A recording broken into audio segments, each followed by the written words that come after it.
Assalamualaikum warahmatullahi wabarakatuh. Khabar semua, salam sejahtera, salam satu Malaysia, Brunei, Singapura dan Indonesia. Okey, kalau video sebelum ni kita dah belajar tentang penggunaan SR, SSR ataupun significant support, significant resistance di dalam role reversal fenomena. Kali ni kita nak belajar tentang penggunaan di dalam fake out. Let's suppose saya buat baru sini saya padam dulu. File new. Okey. Let's suppose katakanlah kita ada satu significant resistance. Resistance di mana kita ada resisten yang sama baris. Kita dah belajar bahawa resisten yang sama baris biasanya dia akan jadi significant resistance. Kalau kita letak satu line kat sini, lebih kurang sama baris. So untuk setup fake out ni, kita tandakan setiap resisten kita sebagai, katakanlah resisten pertama kita tandakan sebagai R1, R2, dan resisten ketiga kita tandakan sebagai R3. Hari ni kita belajar setup fake out sikit. Okey, so di sini apabila berlakunya R1, R2, R3 sama baris, di sini ramai SNR trader yang akan sell sebab inilah setup triple top. Nama pattern ini kalau you trade SNR dipanggil triple top sebab dia mempunyai 3 top yang sama baris. Kalau 2 top yang sama baris dipanggil double top. So SNR trader ramai yang akan sell di kawasan sini. A lot of people sell, bukan kita saja tetapi satu dunia akan sell di kawasan resistance. So bila mereka sell, stop loss mereka akan letakkan di atas. SL mereka akan letak di atas. Oleh kerana mereka sell, maka katakanlah mereka sell, maka stop loss mereka akan menjadi buy stop. Okey, buy stop, which is kita akan belajar lebih detail nanti. Okay, not now.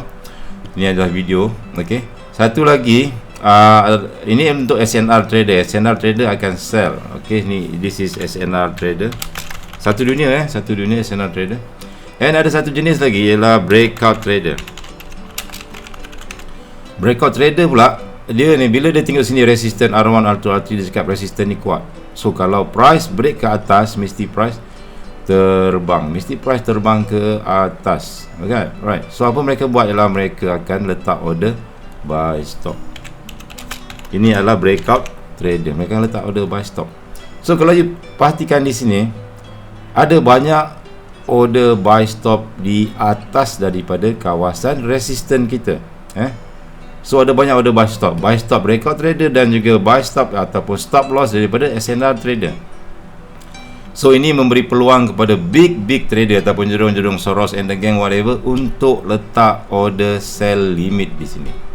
Mereka akan letak order sell limit sini untuk fillkan dia punya order sebab jerung-jerung ni, Soros and the gang semua, dia punya lot besar-besar. I mean, bila dia punya volume tu sangat besar, mereka perlukan banyak order something like this. Ini bahagian dipanggil liquidity. Kita akan belajar lebih detail tentang liquidity. So biasanya price akan naik ke atas laju and then akan turun bawah balik, fill order daripada big trader, and then price akan terjun ke bawah. So dekat mana dia nak stop ni? Dekat atas ni. Kita akan try sell dekat kawasan sini. Okay, kita akan try sell dekat kawasan sini sebab kita dah ada setup fake out. Ini namanya setup fake out sebab ianya adalah the fake breakout.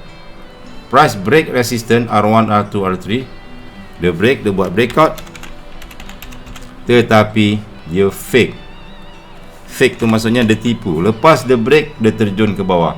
So fake breakout dia jadi fake out ataupun fakey. So inilah setup fake out, merangkap ramai retail trader macam kita. Okay, so bila price naik ke atas and then terjun ke bawah, so ramai yang kelang kabut. Right, so dekat mana kita nak entry sell? Entry sell kalau kita sebagai SND trader yang inform ataupun yang you dah belajar setup fake out, you boleh sell dekat atas ni. Sell dekat atas daripada kawasan R1, R2, R3 ni untuk ambil peluang sell di pucuk. So tetapi di mana? Kita kena tengok look to the left. Look to the left, you akan nampak the same thing. Perkara yang sama berlaku. Saya akan bagi contoh. You akan jumpa fake out juga, ataupun you akan jumpa QM level, price naik ke atas and then terjun ke bawah. Okay, this is the same thing macam sini. So ini adalah kita punya QM level, high, low, high, low, low. Okay, saya tandakan sebagai QM level. High, low, high, low, low. Dan you perhatikan di sini. Sini pun kita ada R1 dan R2. Betul tak? Okey, R1, R2. Di sini berlaku fake out. R1, R2 price naik atas and then terjun ke bawah. Di sini berlaku juga benda yang sama. R1, R2, R3 price naik atas and then terjun ke bawah. So, kita akan sell di atas. So, sebagai contoh, GBP Canada H4, kalau you tengok itu tadi, di sini kita ada significant resistance. Kita ada R1. Kalau saya tarik belakang lagi sikit, biasanya bermula daripada belakang sini. Okey. Di sini kita ada significant resistance. Kita tandakan sebagai R1. Sebelum ni kita tandakan sebagai RRR saja kan untuk significant resistance. Tapi setiap kali ni bila kita buat setup fake out, kita kena tandakan R1. Di sini adalah R2. Di sini adalah R3. Significant resistance kita dah belajar, minimum adalah 2. And then R3.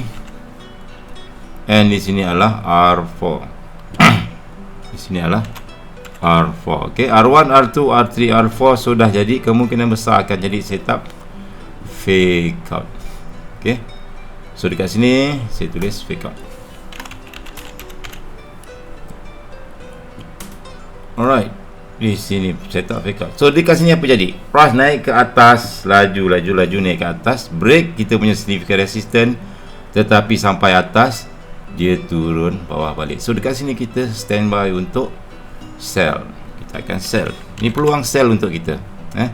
Di mana risiko sangat kecil. Okey, tetapi di mana kita nak sell dekat sini?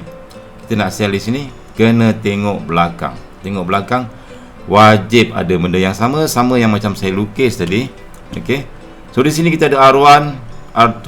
Sama benda yang sama. Kita ada R1. Sorry. And then kita ada R2, kita ada significant resistance. Dalam ni yang tengah-tengah ni pun resistance juga. And then sini kita ada support. Kita ada support. So line tersebut adalah line SSR. Line yang saya tandakan sini, tempat pertemuan support resistance, kita tandakan sebagai SSR, iaitu significant support and resistance. Okey, significant support and resistance, cari satu line di mana ada resistance dan juga ada support bertemu. This is your support, and this is your resistance. So dekat situlah kita nak entry. And then ambil satu kotak daripada line SSR sampai shadow paling atas, kita tandakan kotak, sebab kita nak letak stop loss kita di atas kotak tersebut. Okey. So, and then penting, make sure paling hujung di sini mesti dia adalah, katakan you ada SSR macam ni, saya lukis balik, katakanlah you ada resistance support. Paling penting kita nak cari double maru. Masa ni kita nak sharpkan entry. Let's suppose kita ada resistance, ada support, price naik ke atas and then terjun ke bawah.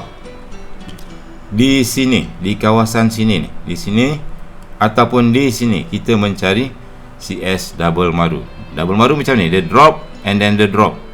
Candle merah, lepas tu dia ada shadow pendek atas dan bawah.